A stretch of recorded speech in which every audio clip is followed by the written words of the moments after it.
Half a decade since its initial release, Cyberpunk 2077 continues to go from strength to strength, with CD Projekt Red still updating the game regularly. Starring many of the world's most well-known celebrities, the highly anticipated title had a somewhat disastrous launch, but has slowly built its standing as one of the finest games in the market today, especially since the 2.0 update and the stellar Phantom Liberty DLC. Many factors go into making an immersive role-playing game, and opinions vary drastically on the matter. Despite this, many players view Cyberpunk 2077 as the modern-day classic that perfectly encapsulates the RPG genre, and there are plenty of reasons it could be classified as such. Even in the early days of glitches and other technical issues, nobody could criticize the story of Cyberpunk 2077. There are many ups and downs, as with any good work of fiction, with plenty of drama, unexpected twists, and plenty moments of brevity, despite the dystopian setting. The developer's previous works set a high standard when it comes to narrative, since the Witcher series is one of the most compelling. But many feel that V's adventure in Night City rivals the exploits of Geralt of Rivia. Themes of existentialism, corporate greed, and the impact of technology on humans are all tackled masterfully. Complementing the engaging narrative is the impact of player choices. Much like The Witcher 3 Wild Hunt, these choices are not necessarily as obvious as in some RPGs, with conversation options generally leading to consequences down the line, from romance to betrayal, which can be fatal for some NPCs. Some debate the efficacy of player decisions, as most paths lead to the same or similar pathways, but they can still change the way the world interacts with V, adding to immersion. The branching paths lead to multiple endings, so it's worth replaying to see how making alternative decisions reshape the story and the world. One of the best game worlds to explore from a first-person perspective. There are secrets and points of interest around every corner in Night City and the surrounding area. Wandering around on foot, it's hard not to take in everything on offer, whether admiring small details, the beautiful graphics, or engaging in some sort of mission.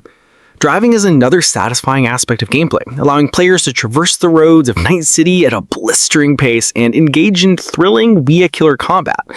The dystopian nature of the game means that much of the world is bleak, but there is simultaneously something ruggedly charming about it. As already mentioned, the game deals with a plethora of different themes, many of which tie directly to V and their perception of the world around them. Right from the outset, a choice is given about the protagonist's background, which alters dialogue options in the opening hours and beyond.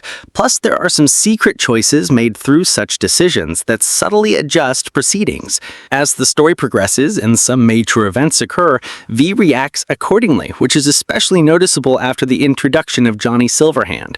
The development of their character is masterful, and even attribute upgrades can play a sophisticated role in determining V's personality or how others perceive them to be. Combat is an area where Cyberpunk 2077 really thrives, and there were plenty of opportunities to refine those skills thanks to the abundance of aggressive inhabitants in Night City who are spoiling for a fight. There are moodied weapons to be found, either scattered around the game world or on the bodies of fallen foes, allowing for plenty of approaches to conflict. Perks and attribute upgrades play a major role in player choices when it comes to combat. As they boost their core skills and unlock new powers, they can feel like some kind of god, being able to stop time, dodge bullets, and clear a room of hostiles without being noticed. Hacks add an extra layer of intrigue to battle strategies. The world of Cyberpunk 2077 feels alive, and the characters are a large part of that feeling, whether they are important figures in the overall narrative, minor side characters encountered once or twice in missions, random gang goons on the street, or just the faceless NPCs filling the world. Everyone adds to the overall atmosphere of the game. Small lines of dialogue and nuggets of information garnered from shards scattered throughout the city add to the backstories of individual characters, even random nobodies on the street. Subtle details like facial expression changes during key moments or NPCs reacting to V's behavior make them feel like real people. Whether Chum or Corpo Scum, they are all memorable. No two playthroughs of Cyberpunk are the same, with many even enjoying the game more on their second run as they are more familiar with how the game and all its complexities work. Both story missions and side quests vary in style, goal, and setting, meaning that the game always feels fresh and rarely repetitive, if ever.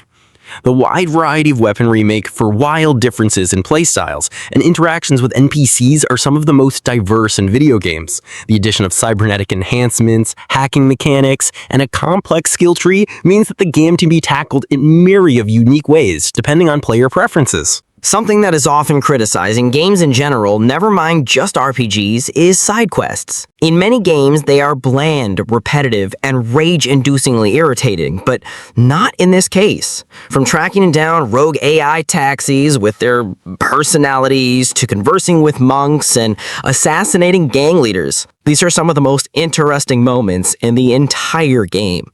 Even the errands given by the fixers are both useful and compelling, often adding to world building, offering philosophical dilemmas, and always providing valuable experience to V. Some find the fixers annoying or unpleasant as people, but they add to the general moral ambiguity and vibe of Night City. Learning the main mechanics can feel overwhelming at first, since there are so many different leveling systems to develop. Other RPGs can feel sluggish when it comes to progress, requiring a great deal of grinding to improve the protagonist or party, but it is quick and clear to notice that V is becoming more powerful. Reputation, key attributes, and perks just all become clear over time, allowing players to cater to their desired experience. Core statistics like technical, cool, and intelligence unlock new perks, which noticeably improve V's abilities. Plus, any poor decisions made early in the game can be undone as perks can be reallocated later. For those who enjoy exploring large and open cities in video games, Night City is the perfect setting. The general vibe of vast inequality in the sprawling metropolis is perfectly encapsulated, really feeling its mixture of unimaginable opulence and gritty criminal underworld, as well as the struggles of impoverished residents.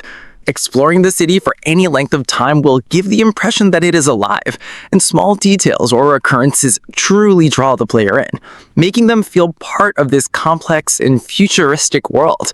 From the beauty of the luxurious Konpeki Plaza Hotel to the rugged charm of gang-infested slums in Watson, the world of Cyberpunk 2077 feels real and is incredibly immersive.